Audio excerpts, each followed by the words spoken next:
I'm Edward Funk, and this is podcast 29.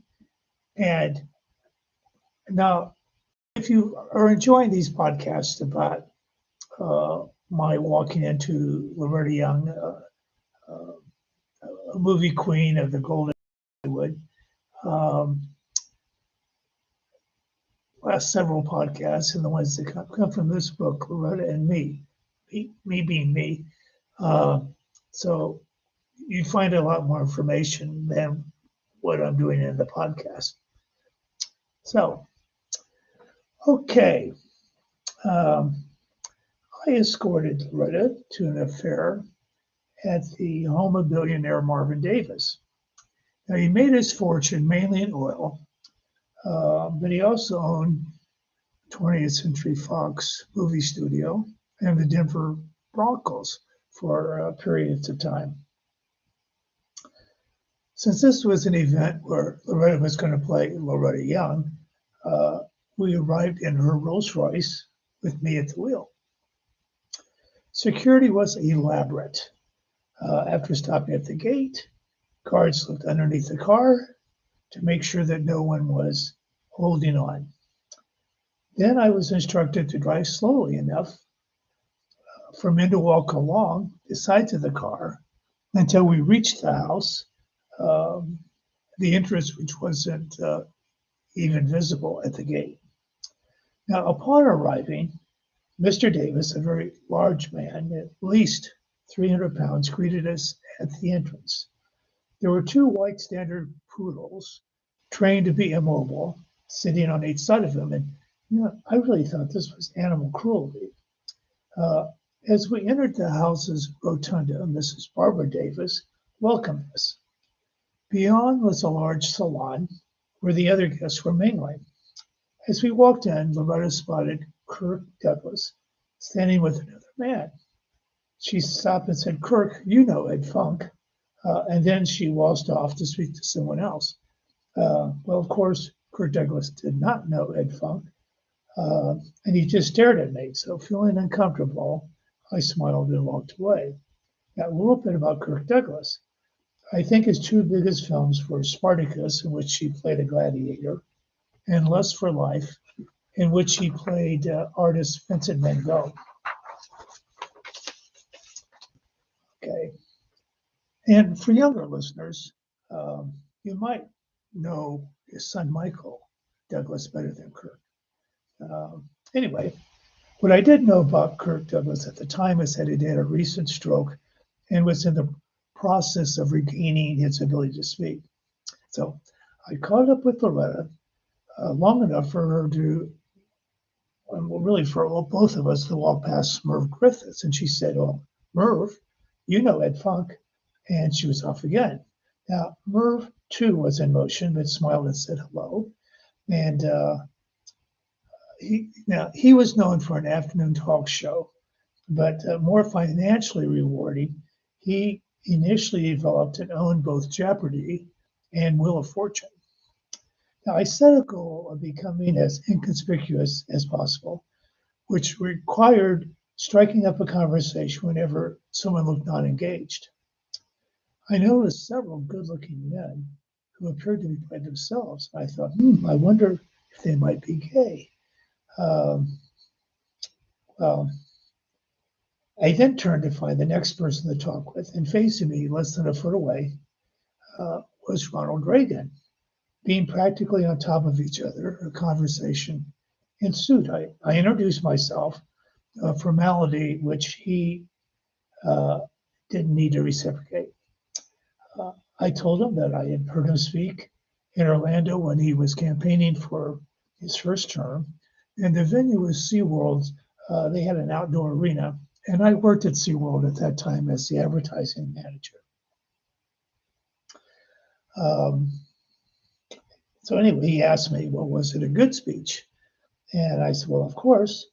And I asked him what it was like flying around the country, giving the same speech several times a day. And he replied, well, you know what city you're in when you're there. But if someone asked me the next day where I had been the day before, it would have been tough to remember. Then he smiled, turned, and walked away.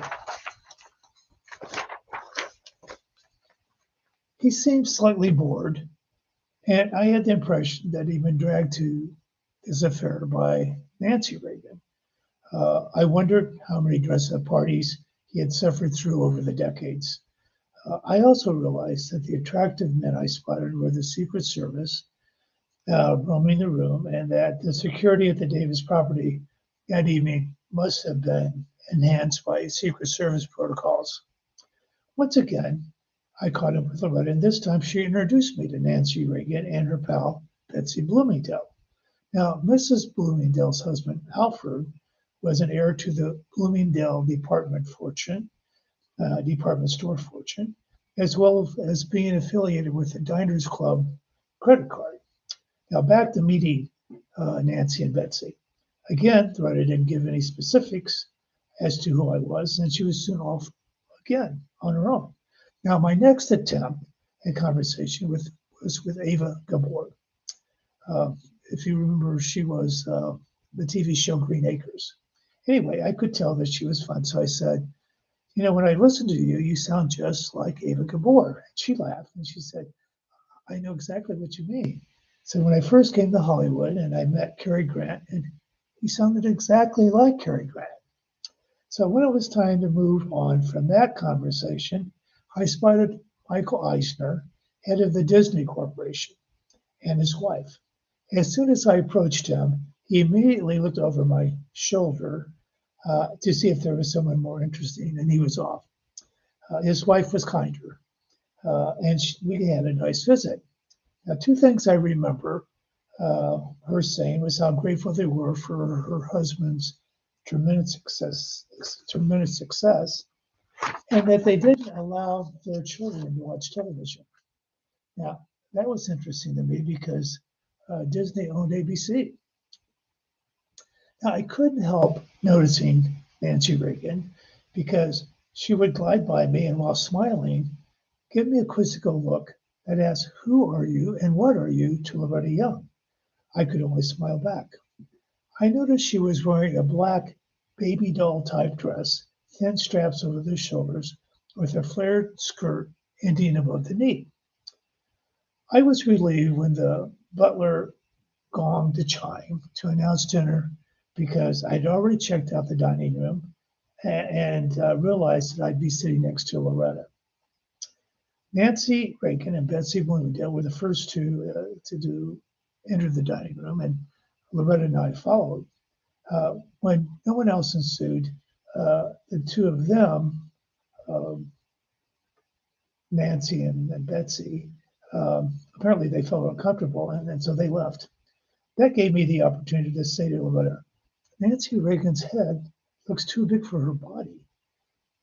She replied, well, actually, it's her body that's too small for her head. I imagine that she's dieted down to a point where she's out of proportion. Also, if she were a vain old movie star like me, she'd have floor-to-ceiling mirrors to see what she looked like from head to toe. My guess is that she does her hair and her makeup sitting at a dressing table, and just seeing her head and shoulders, she doesn't realize how out of proportion she looks. I suspect that Loretta was right on both counts. The dining down theory supported the fact that, to be a little bit uncharitable, Mrs. Reagan's legs were not her best feature. They were like piano legs in appearance. So she should have skipped the baby doll dress. So soon, everyone arrived in the dining room. A very weary-looking Dinah Shore, wearing a white pantsuit, was sitting at the same table as us. I wonder if she was ill. Right next to me was Harriet Deutsch, wife of Armand Deutsch, a film producer who had grown up in a wealthy Chicago family. He claimed to have been Leopold and Loeb's intended victim in the 1929. There were these two rich young guys who wanted to pull off the perfect murder. Deutsch was spared because He had a scheduled dentist appointment that day and was met at school by his grandfather's chauffeur instead of walking towards his home as the boat had anticipated. So they had to find somebody else.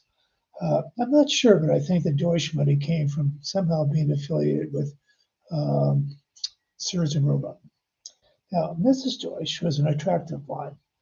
Uh, in the course of the conversation, she mentioned recently spotting Loretta's sister, Pollyann, and was shocked at how old Pollyann had allowed herself to look.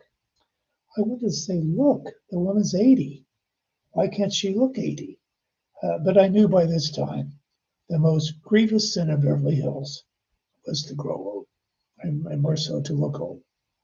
Now, Sidney Poitier came to our table, and he and Loretta repeated to each other, I love you, a number of times, using guttural voices that sounded kind of like a mating call.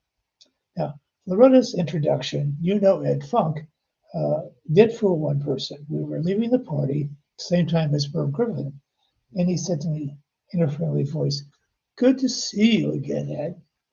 Uh, Now, I knew that he was rumored to be gay, and I wondered if that's why he remembered my name.